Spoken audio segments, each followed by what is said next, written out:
Hey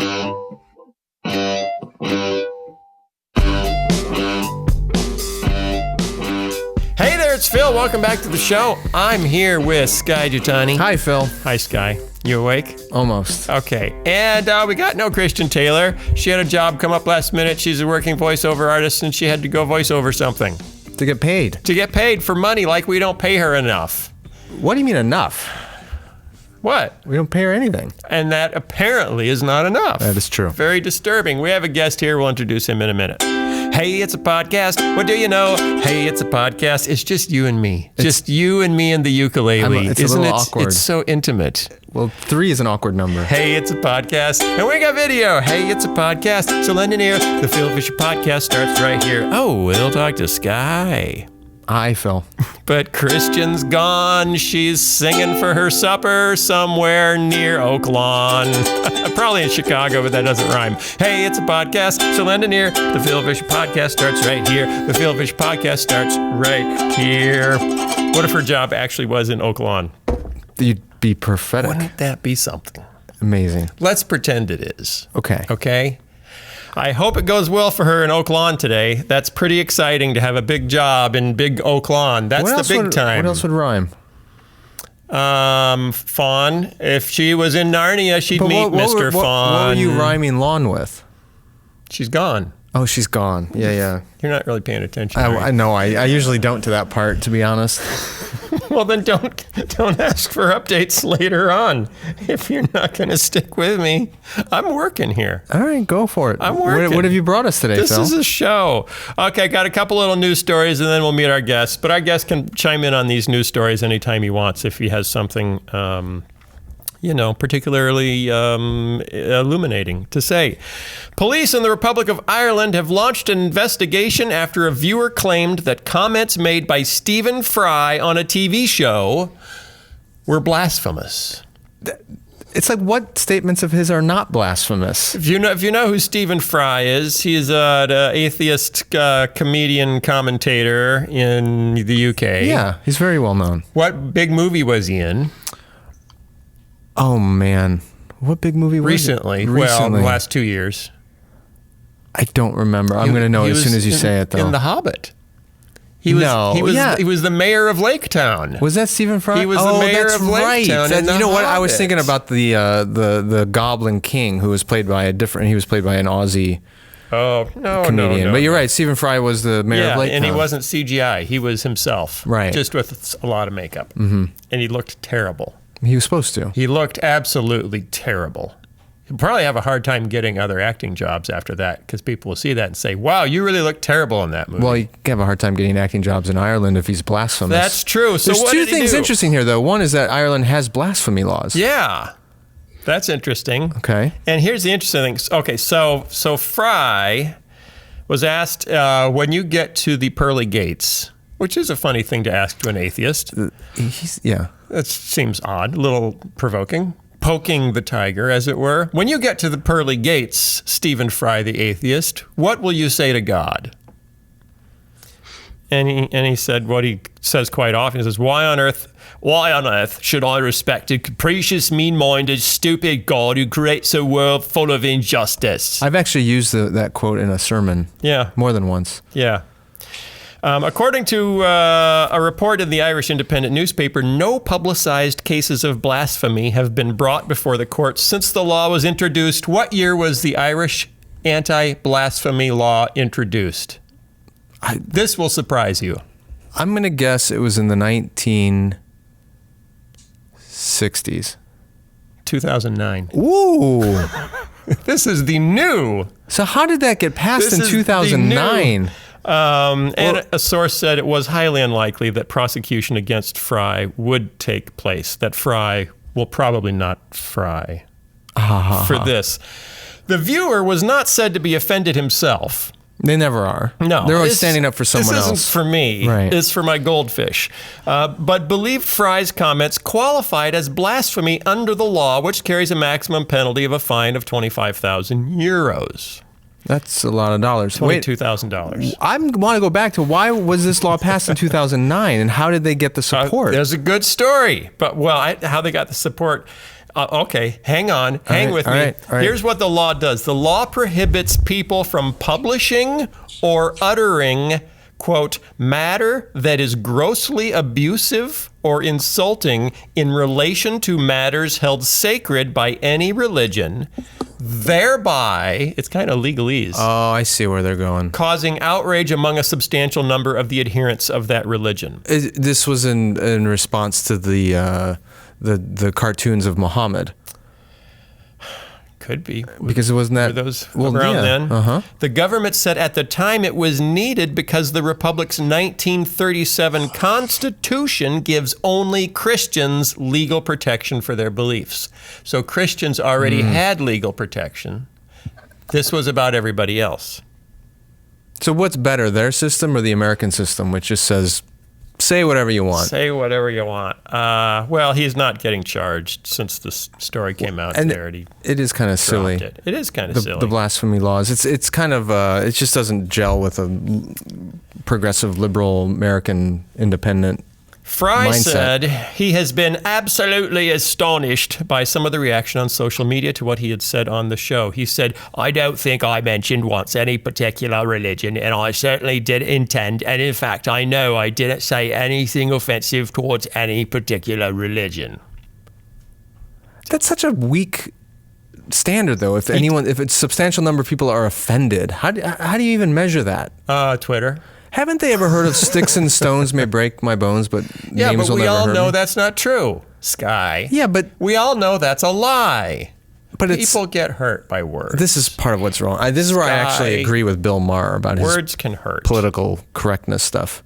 Now, technically, he's saying he was insulting all religions, but he wasn't, because he was only insulting monotheistic religions that believe in a loving God. And pearly gates. And pearly gates. I think you've narrowed it down to the New Testament at that point. Darn narrow. Yeah. So I think we can say, no, Stephen Fry, you were insulting specifically Christians, even though that's the group. I wonder if that could have been tried, if it would have violated the law before this anti-blasphemy law, depending on how the Irish Constitution is written to protect Christian belief. I don't know. I'm a little surprised the Irish have a constitution. What's that supposed to mean? I'm joking. Yeah. I thought they just settled everything outside a bar. Yeah, over a bowl of Lucky Charms. Let's do every stereotype we can about the Irish. I'm drunk and highly sugared. All at the same time. The children are highly sugared. And the adults are drunk? The elderly are intoxicated. Oh, my goodness. And we get in trouble for making fun of certain parts of our country. Luck of the Irish. Well, you can... I guess it's better to make fun of your own country. No, but it's not our part. You can only make fun of your own part of your own country. Otherwise, you could get indicted under blasphemy laws. Right. Do we have any blasphemy laws? I don't think we do. No, but there are public decency. Yes, but there are unofficial blasphemy laws. There are, like for example, like they're not on the books. But you know, if you go, I don't know, if you go down south and start seriously insulting NASCAR. Yeah. You think you'll get arrested? Yeah. Did you ever see that episode? You probably don't watch it. Top Gear. You know I don't watch the BBC show. Yeah. Well, back when it was good, they did a road trip through the southern United States, and their challenge was they had to spray paint their cars with incredibly offensive statements about Americans, particularly Southern Americans. Really? Yeah. And they basically got chased out of town and by a bunch of guys in a pickup truck who were threatening them. Yeah, that's not terrifically surprising. See, so there aren't blasphemy laws, but there are unspoken blasphemy laws. There are community standards. That's right. And the community standards can bite you in the butt, even if they're unofficial, if they're actually invented by the community rather than the representatives of the community. Sure. See? Is that self-governance? Which is self-governance? When our representatives define our standards or when we define them as a mob? Oh, I think one is populism and the other is republicanism. Okay, but they're both self-governance. One's less filtered. More pitchforky? Yes. Okay, second story, and then we'll get to our guest, David Gushee. Yeah. You know David Gushee? I do. I've talked about David Gushee before. Ethicist. He's an ethicist, he's a professor, and he's a columnist. He writes on Patheos and Religion News Service, or maybe just Religion News Service. I don't remember which. But I like him. He's a thoughtful guy. But he has a new book coming out called Still Christian, Following Jesus Out of American Evangelicalism. He's officially... Yeah. He's gotten out of the boat. Yes. And he's walking across the water. Well, I don't think he's alone. No, he's not alone. His prior book was called Changing Our Mind, and he was arguing that evangelical Christians need to change our minds on many aspects of the LGBTQ issue. Then he says, when I released my book, I was met with the same chorus of rejection from many of the same people who are treating Jen Hatmaker to the same experience today. Jen Hatmaker also wrote a book saying, or wrote something, a blog post saying we needed to embrace LGBTQ, change our point of view, and was kind of run out of town on a rail. I should not have been surprised, but was surprised at the ferocity of the resistance. Publishing that book led to my exile from the American evangelical community. So he's not really leaving American evangelicalism as much as he feels like he was thrown out. He was thrown out. Is that fair to say? He says, I now believe that incommensurable differences, that means really big ones, really big differences. He couldn't have just said big. Really big differences. If you're an ethicist and a professor, you're looking for $5 words. In understanding the very meaning of the gospel of Jesus Christ, the interpretation of the Bible, and the sources and methods of moral discernment separate many of us from our former brethren, and that it is best to name these differences clearly and without acrimony on the way out the door. I've been... I should probably do a review of this at some point, but I've been reading that new book by... Stephen Fry? No, Frances Fitzgerald. Frances Chan? It's Fitzgerald. I forget her first name. She's a historian. Fanny? It's just called The Evangelicals. Yeah. And it's the whole history. It's a whole history of American evangelicalism. And you know what's happening right now with people like David Gushee. There's always been cycles of this where evangelicalism kind of shifts more to a fundamentalist posture, and then a bunch of people go, "I'm out of here." Okay. And create something new. And the irony is 50, 60 years ago, the something new they created was neo-evangelicalism, and now it's shifting to the right again, and a bunch of people are like, it's too narrow, I need to get out of here. So how do you know, here's my question, and you're an expert at this sort of thing, Scott. I'm not an expert. That's why I'm asking you. How do you know when you're out? How do you know when you're not an evangelical? Well, we've dealt with this many times on this podcast. Conversely, how do you know when you're in? Well, it all comes down to how do you define evangelicalism? Yeah, Bebbington's quadrilateral. There's Bebbington's quadrilateral. Do you think David Gushee honestly has rejected any of the four walls of Bebbington's quadrilateral? No, I doubt that he has. Can you remind us what they are? Yeah. Because I don't remember. Sure. One of them is potlucks. That's all I remember. No, that's the Baptist quadrilateral. Oh, okay. So Bebbington's quadrilateral, I dropped my phone, a very high view of Scripture, which he doesn't define it as inerrancy, but a very high, the authority and authoritative view of Scripture. We take the Bible very seriously. Take the Bible very seriously. 2, personal conversion, like a sense that I'm not just a Christian because my family is or my community is, but I have made that personal decision to be Christian. 3rd is activism, like a sense that I'm supposed to impact the world. Stuff. Yeah, either whether it's evangelism or mission or social justice, some kind of activism rooted in my faith. Yep. And 4th is personal transformation, that I am to grow in my faith and be transformed more and more into what God wants me to be. Yeah, who wouldn't agree with that? I mean, maybe. I mean, that's why traditionally evangelicalism has been very, very broad, and and there have been evangelicals in a lot of different traditions. And what's happening over the last, I don't know how you want to gauge it, but there's been a narrowing to say, no. If you hold to those 4 things, but you don't have exactly my view of Scripture, you're not an evangelical. Or if you are not a young earth creationist, you're not evangelical. Or you don't agree with my view of marriage and sexuality, or you go on down the list, or politics, frankly, has become a big one. I've encountered people, even in our own community, say, well, if you don't vote a certain way, you can't be an evangelical. Yeah.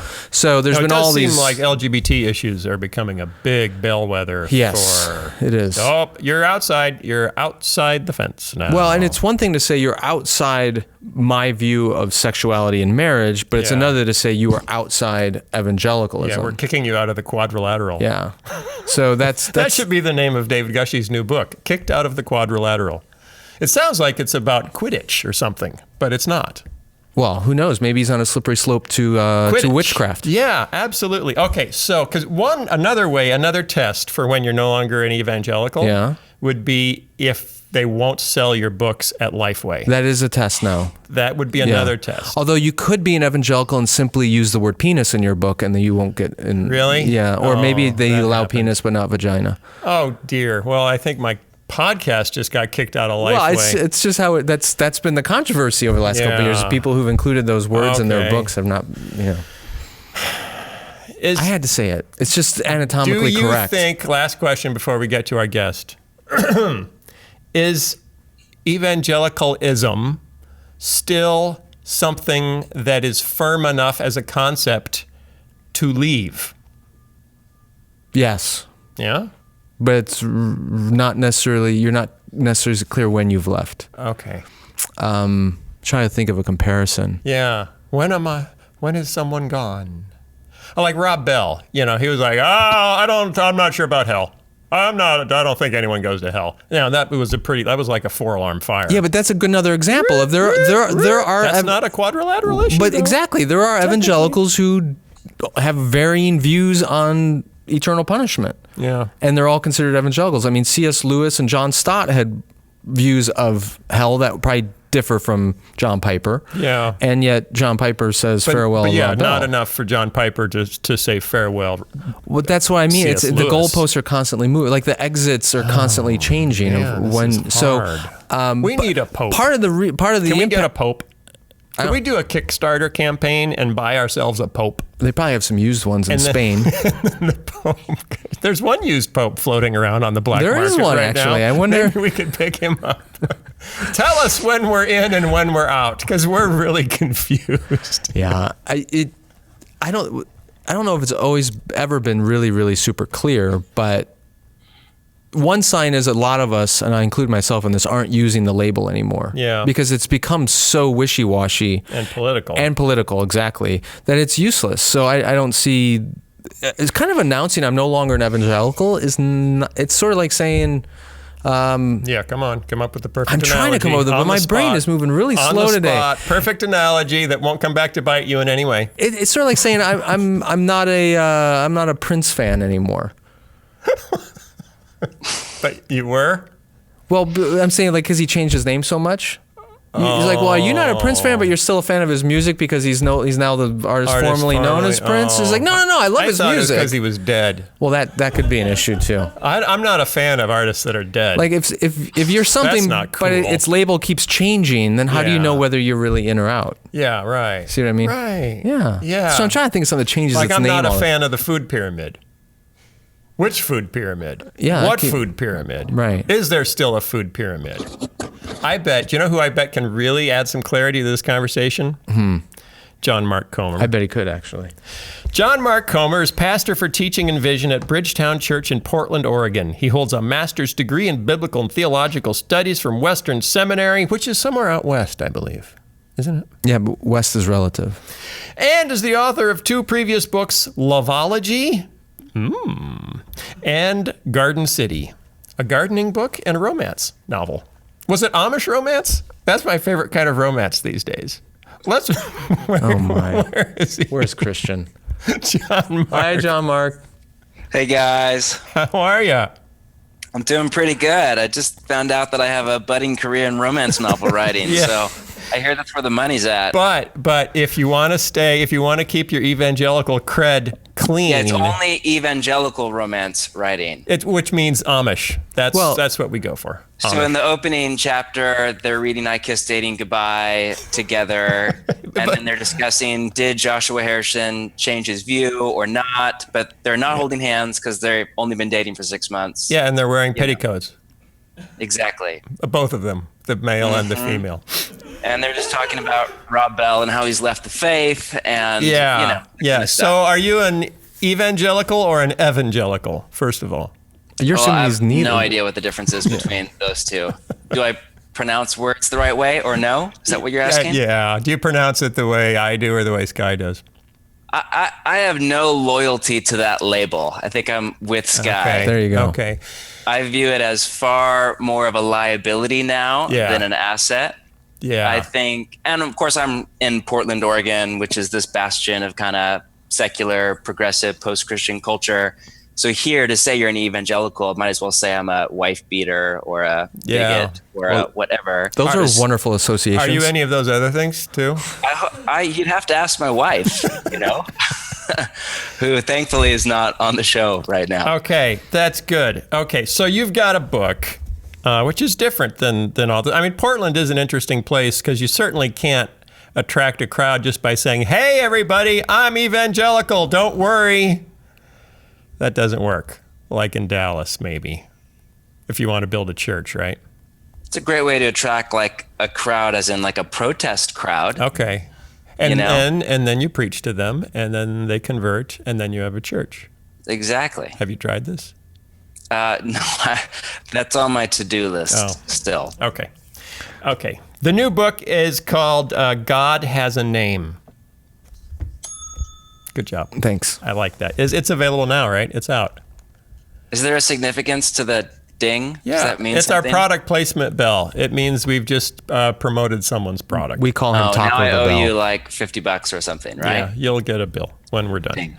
The book. Okay. Who is God? That's basically the central question. The question at the heart of the book: who is God? John Mark. We all know who God is, because we learned it in Sunday school. He's the God of Abraham, Isaac, and Jacob. He brought the Israelites out of Egypt, and then Jesus, and then Billy Graham, and now he likes Donald Trump. Wow. And David Gushee. David Gushee. Oh, well, yeah, he likes him too, but he's testing. He's testing God's patience. Why? Why do you want to write a book about who God is? Don't we know? I know who God is. He's a guy who thinks a lot like me. Yeah, I think you just answered my question. Exactly why we need John Mark's book. Okay. You quote A.W. Tozer, who said, Yes. What comes into our minds when we think about God is the most important thing about us. I assume a lot of people, when you read that quote, they say, what? That doesn't make any sense at all. Why would that be important? Yeah, and I think in the second half of that quote, and I'm a huge Tozer fan, at least in bits and pieces. And Sky, you were Christian Missionary Alliance, right? Yeah, still are. so's Phil. I am too. My great-grandfather actually called Tozer into the pastorate.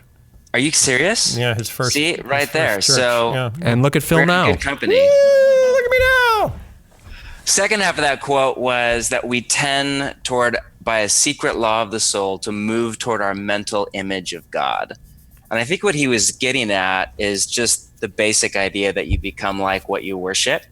And so how you think about God in your mind's eye, what comes to mind when you think about God, when you pray to God, when you talk about God, when you have a podcast about God, when you write a book about God, that will define your entire life from the ground up, for better or for worse. And the problem is that most of us have a God that looks an awful lot like us. Okay, here's a fun quote from your book.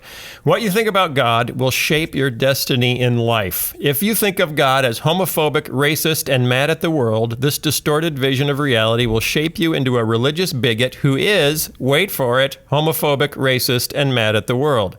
If you think of God as a left coast educated LGBTQ affirming progressive, that will shape you into the stereotype of the wealthy bohemian with the "we will not tolerate intolerance" bumper sticker on the back of your hybrid. If you think of God as the cosmic version of a life coach, there to maximize your life, that will shape you into a self-help yuppie, even if you dress it up and call it following Jesus. I love that. It's so well said. Is there anyone that you're not trying to offend? No, I'm just going for the whole gamut there. And Sky actually edited this book, so if you don't like it, That's it's his true. fault. Yeah. It's not entirely my fault. You should, though. How many times did Sky write in the margin, I don't think this is offensive enough? Hey, my job was to try to protect him from unnecessary criticism. Really? Yeah, partly. Oh, So I'd be like, wow, hey, I was actually the one going, hey, I think you might want to reword That's that. the blind Because the last thing leading you want to blind. do is offend the Irish. Yeah, the Irish made it off. They're too drunk to notice. Yeah, we're Okay, sorry, John Mark. not doing great. No, I think I'm not going for offensive at all. But what I am on purpose going up against is I think America is marked by polarization. And of course, we think of that as a political level between the right and the left, but it really is across all aspects of our society: theological polarization, social and cultural polarization. And what I see a lot in the church is, on one side, you have this kind of progressive recasting of God to update him for the modern progressive world, whether that's a David Gushee right now, who's in transit to that end, or Rob Bell would be a classic example. It's kind of the Oprahization of God to make him a good, educated, kind of LGBTQ affirming, tolerant, whatever. And some of that I agree with, and some of it I don't. And then on the other hand, often the only other alternative that you have is this kind of hard right, hyper Calvinistic, hyper high view of sovereignty, kind of real hardline systematic theology comeback to it. And I think that both of those options are missing something. I think that personally, I think Jesus would offend both sides and affirm things about both sides and offend other things about both sides. And so I guess what I'm fighting for is kind of an option C that gives people kind of a third way forward that isn't either of those dualistic options. Okay, and option C is we all listen to John Mark Comer to tell us what God is really everything. Like. Why should we listen to you? Where do you get off being the one who knows what option C is? Well, I wouldn't say that I do. I'd say that I am offering commentary on Exodus 34, 6 and 7, which is the most quoted verse in the Bible by the Bible. Can you quote it for us? Yes. And he passed in front of Moses, proclaiming, the Lord, or in Hebrew, Yahweh, the compassionate and gracious God, slow to anger, abounding in love and faithfulness, maintaining love to thousands, and forgiving wickedness, rebellion, and sin.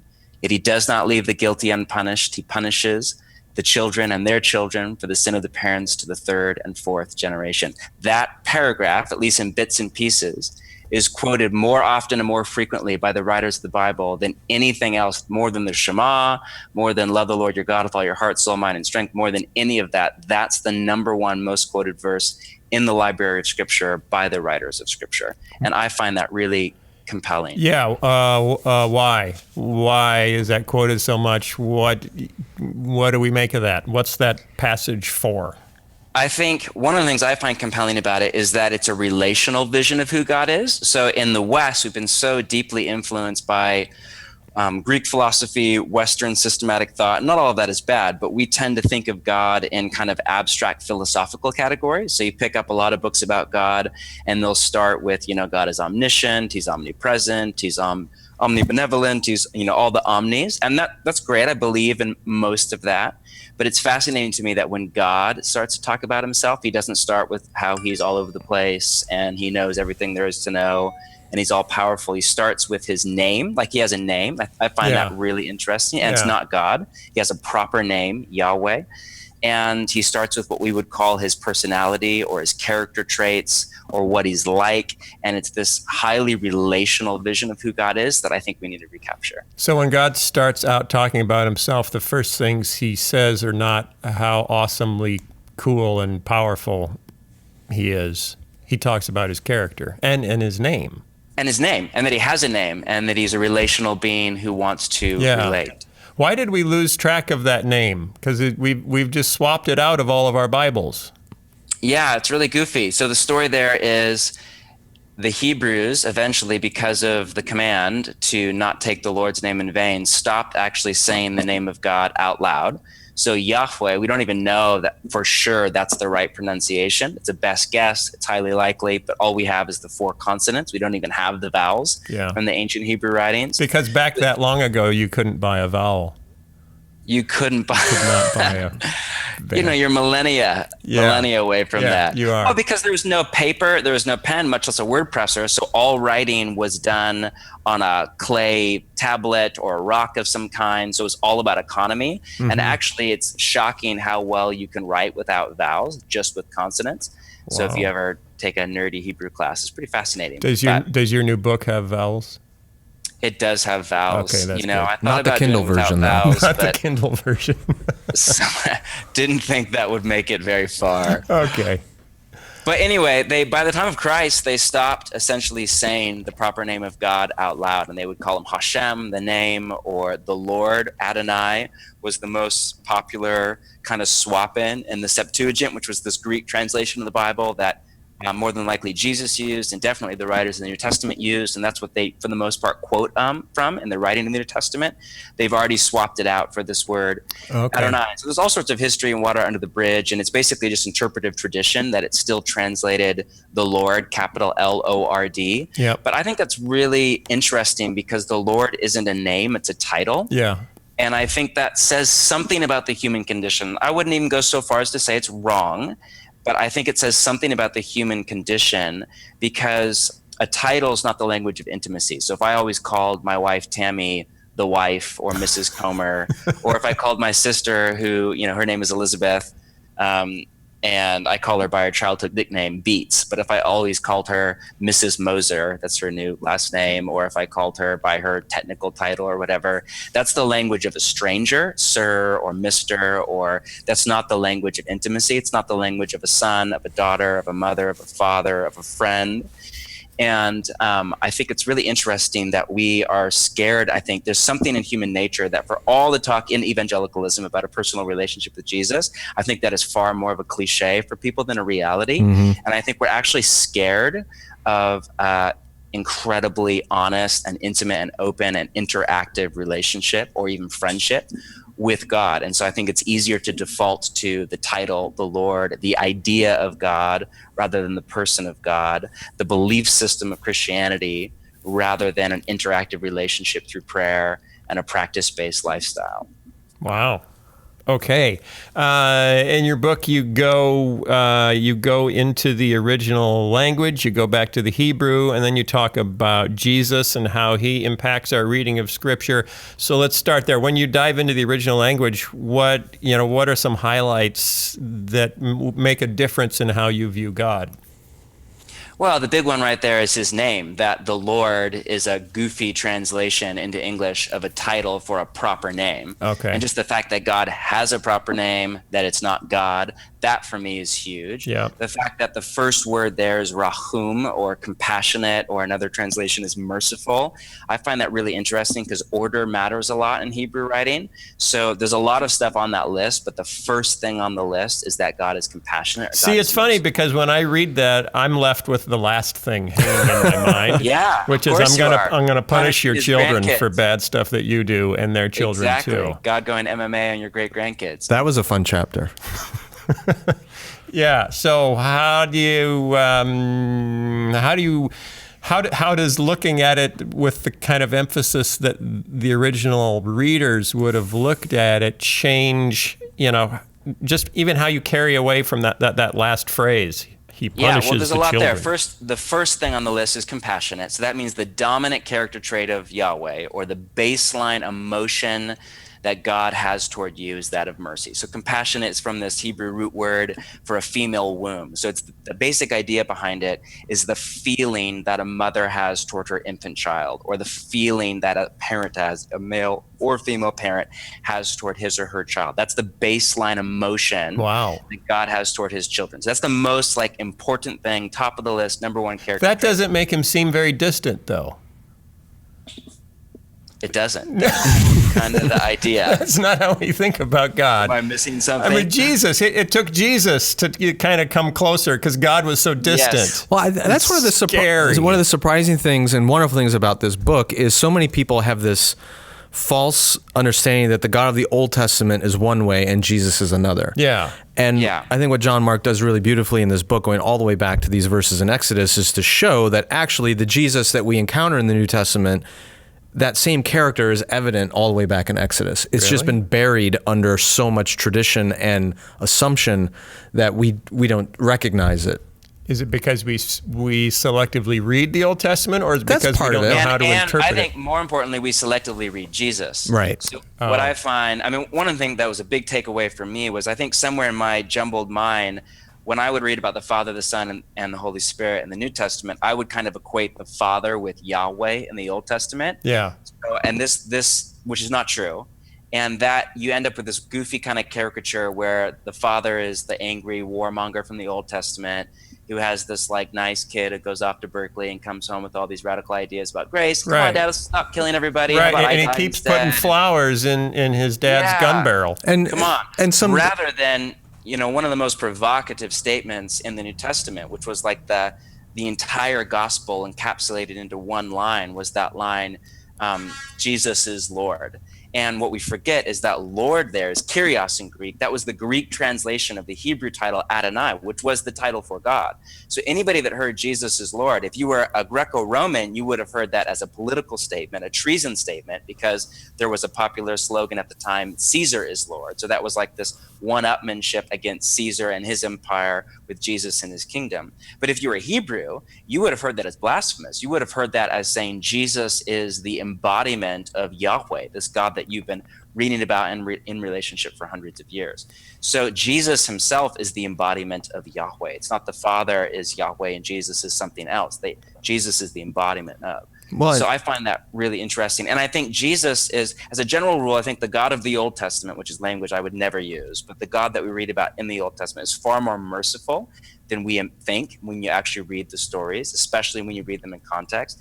And Jesus and his teaching is far more hardcore and straight up and justice oriented, and he's talking about hell, and he's yelling at people, and he's throwing over tables, and he has a whip even though he's a pacifist, and like there's all this hardcore. So I think this image of Jesus as kind of Mr. Rogers with a beard. Yeah, well, that's because we put him on the covers of all of our children's Bibles, cuddling a little fuzzy lamb. Yeah, and he's Swedish all of a sudden. And so's the lamb. Okay. So back to your things. Let's talk about the line at the end. Yeah. You have this tension there between, all right, the first thing you read is God's compassionate, has the feeling of a mother or a father toward a child. And then at the end, he's, punishing his great-great-grandchildren. So what's up with that? Yeah. So a couple of things there. One is a lot is lost in translation from Hebrew to English. So the main thing is a little goofy and a little technical, so just bear with me. But that word generation at the very end, where it says he punishes, the children to the third and the fourth generation, that word generation is not actually there in Hebrew. It was added by the translators to make sense of a really awkward idiom that we have no equivalent for. So in Hebrew, the kind of most literal translation is to the third and fourth, that doesn't mean anything in English. The basic idea was just a little bit. So to the third and the fourth, and then the word generation's not there, is a Hebrew figure of speech that basically just means a little bit. So you have this fascinating compare and contrast where on one side you have him showing mercy to thousands, and then you have him punishing to the third and the fourth, or just a little bit. And a number of scholars point out that word generations, if you're going to add it, needs to go in both places. So it needs to either be translated to showing mercy to thousands of generations and punishing the children to the third and fourth generation, or just cut out the word altogether and have showing mercy to thousands and punishing the children to the third and the fourth. So the imagery, like imagine a scale in your mind's eye. Yeah. Like, Lady Justice or whatever. And on one side is mercy, and on the other side is justice, which is this tension all through the Bible that really you don't get a good resolution until Jesus' death and resurrection. You have this tension. On one side is mercy, on the other side of justice. You have this tension even in God's character, because the basic idea is saying there that he's merciful, but he's also just. He doesn't just wink at sin. Hitler's not like, oh, no big deal, boys will be boys. He's merciful, but he's also just. But in this tension between mercy and justice, it's freighted to the side of mercy. So imagine a scale. You have thousands on the side of mercy and 3 or 4 on the side of justice. Wow. Isn't that helpful? That I haven't heard that before. Yeah. That's really interesting. Okay, so if we really get to know God in this way, if we become more intimate in this sense and have a clear understanding of this, the way you're proposing, how would it affect my life? How would it affect how I live out my faith, how I live in my world? What difference would I see in myself? I think the greatest implications it has are for prayer. And I think prayer is a really interesting thing, because I think for most people, prayer is a weak point in their apprenticeship to Jesus. If I were to take a poll of my church and say, how many of you just feel like you are killing it at prayer? Like you You have it down, you love it, you do it for hours each day. I don't know how many people would mark the yes box. I'm guessing 2 or 3. So for most people, prayer is boring. It feels weird. It feels like a religious obligation or a guilt trip. You pray for 2-3 minutes, you run out of stuff to say. You think, isn't God going to do what God is going to do anyway? Something happens, and then you think, was that just a coincidence? Was that actually God? So most of us have this really funky, unhealthy, I think, relationship with prayer. Then you look at the life of Jesus, where prayer was basically the center point of his entire life, to where he would go if he had a busy day, he would go all night because prayer was more important to him than sleep. He seemed to really enjoy his Father's company. There was discipline to it, to his morning routine, to his daily life, but yet he seemed to really enjoy just being with his Father in conversation. And so there's this huge gap between most of us and our apprenticeship to Jesus, between our relationship to prayer, which is really a way of saying our relationship to interaction with the Father, and Jesus' relationship to prayer. And I think a lot of it has to do with a non-relational vision of who God is and how we relate to him. And that bleeds into your view of the events of your life. If you have this hyper-fatalistic view of how we all have some kind of a reading, some kind of interpretation of the events of our life, specifically the bad events of our life. And if you have this hyper-fatalistic view of kind of what's going to happen is going to happen with or without my prayers, it's almost just like a death sentence to any kind of vibrant prayer life. And what you see all through the stories of the Bible is, we talk about Moses a lot in the 2 stories where we read that he changed God's mind. You see this incredible, interactive, provocative, back and forth, pliable, elastic kind of conversation between 2 parties doing something together. And I think there are all sorts of implications for how this could breathe life into prayer that is far more interactive, far more robust, far more relational, and just far more enjoyable.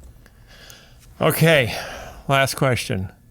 Did you grow up knowing all this? Was this like, duh, yeah, I learned this in Sunday school? And if not, if this was a journey for you, how has it affected your life? How has it affected your walk with Jesus? And has it made it, you're living in an area where a lot of people just pack it in and say, I grew up with it, I don't need it anymore. And you start the book by talking about an interaction with an atheist at a conference where you were speaking. How has this affected how you even think about your own faith and defend it to others? Yeah, I think to tie back into your conversation earlier about evangelicalism and the death thereof, if that's what's going on right now, and time will tell. I think I grew up in the West Coast of America in evangelicalism. My dad's a pastor, great man. I grew up in that kind of just a click or two short of fundamentalism, kind of non-denominational evangelical world. And I came of age and ended up planting a church in the west end of downtown Portland in one of the most urban, secular, progressive, post-Christian, urban centers of America, and kind of this harbinger of the future post-Christian age. And there's a real dissonance there. And I grew up with one way of reading the Bible and one way of thinking about God, that the older I got, the more I got into theology, the more I got into the Bible, the less it made sense to me. And I watched a lot of my friends basically drift off into progressivism and eventually kind of drift out of the church and often drift out of the faith altogether. And so I just spent a number of years just kind of living in this tension. I'm like, how do I find a way forward that is robust on an intellectual level and is still orthodox and grounded? Is there another option? Do I have to become a fundamentalist or a progressive, or is there another option? And when I discovered the writings of N.T. Wright and Dallas Willard, those were huge, kind of break moments in my autobiography where I started to realize, there is a third option out there that is a beautiful kind of third way forward that I think is based on the New Testament and the teachings of Jesus. And then I ended up doing a few years in seminary at Dr. Gary Bashir's at Western Seminary. And we did this little cohort. We'd meet once a month in my living room actually for a whole day. And I just got to get inside of his mind for a few years. And he would come back to this passage in Exodus 34 over. I had grown up reading the Bible, never really paid much attention to it. And he would come back to this over and over and over again. That's where I got the idea that it's the most quoted, verse in the Bible, by the Bible, and got this idea of a relational vision of God. And it really impacted me. So I think my time in that seminary cohort with Dr. Bashir's, and just kind of soaking my mind and imagination in this relational vision of God that isn't hard right or progressive, but is an option C, and kind of trying to figure out, how do I practice the way of Jesus and lead a whole bunch of other people in my church to practice the way of Jesus in the corrosive soil of secularism in this post-Christian cultural moment. And so I think it's very much born out of just my own autobiography of trying to follow Jesus and stay faithful to Jesus and his teachings without just sliding over into the progressive recasting of God to make him agree with me on everything, or sliding back into fundamentalism. So that's been my journey. That's the church I'm a part of, our journey. And it's really the only option we have for any kind of long-term health and vitality in our city. Doesn't that sound familiar? I mean, really. So Sky edited your book, huh? Yeah, surprise. Yeah. Interesting. Interesting. Yeah. No, I think John, what he just described is what he articulated, what a lot of people couldn't articulate, but they are nonetheless experiencing. Yeah. Which is that tension between feeling the only options are a neo-fundamentalism or complete capitulation to whatever our culture says God should be through extreme progressivism. And there are very few people who are naming and identifying or paving this third path that we should be pursuing. So when I had the opportunity to help on this book project, I said, absolutely, because I really like John Mark and I think the book is fantastic, and it was an honor to be a part of it. Hey, and I now owe him another $100. Yeah, there you go. Ding it again. Right there. The book is called God Has a Name by John Mark Comer. If you would like to read the prologue, we will send you a copy of the prologue if you go to the show notes, or if you text God Name, one word, to 44222. That's right. Operators are standing by.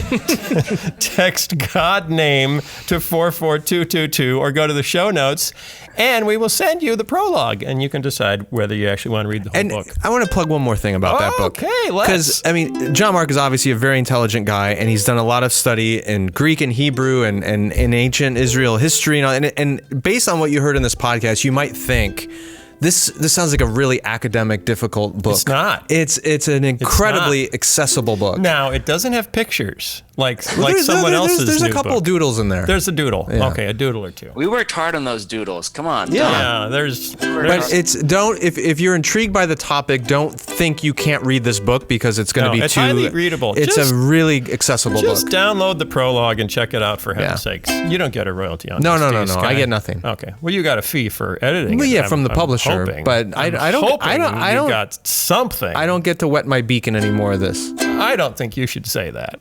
That's the term. I know that's the term. I just don't like it. Although if you think about one of those little dippy birds, you know those little dippy birds with the oil in the base, the glass dippy birds. What are those called? I'm pretty sure it's not dippy bird. Beak wetters.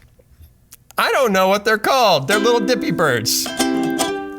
Interns, for next week, we need to know what those little dippy birds are called. Yeah, you guys are so young. You have no clue what we're even talking about. All right, I'm going to sum this up. If you watch the show on Fox...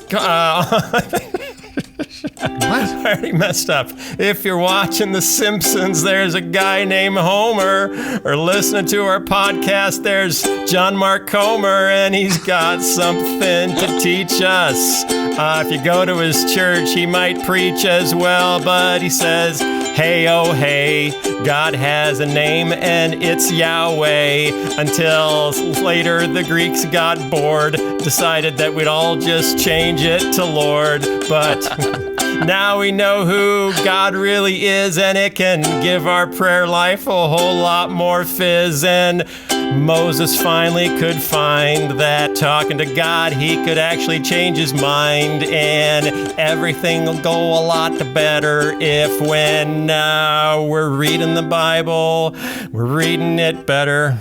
I rhyme better with better. That's when you know you're done. You're doing so good. I know, I was doing so good. You were on a roll. But thanks, John Mark. Thanks for coming. It was nice to hear you. And then have my ukulele humming the title of your book. Okay, so go to the show notes or text God Name to 44222 and you can check out Mark's book. And Sky's book comes out in a week. A week? 5 days. You can pre-order it now at what'swrongwithreligion.com. What's wrong with religion.com? What'swrongwithreligion.com. And it'll ship next Monday. And I don't have a book, so there. But I'm working on other stuff. We'll talk about that later. Thank you very much, John Mark. Hope you have. Thanks, guys. Hope you can come back sometime. Thanks for coming on. And we will see you all next week. Bye.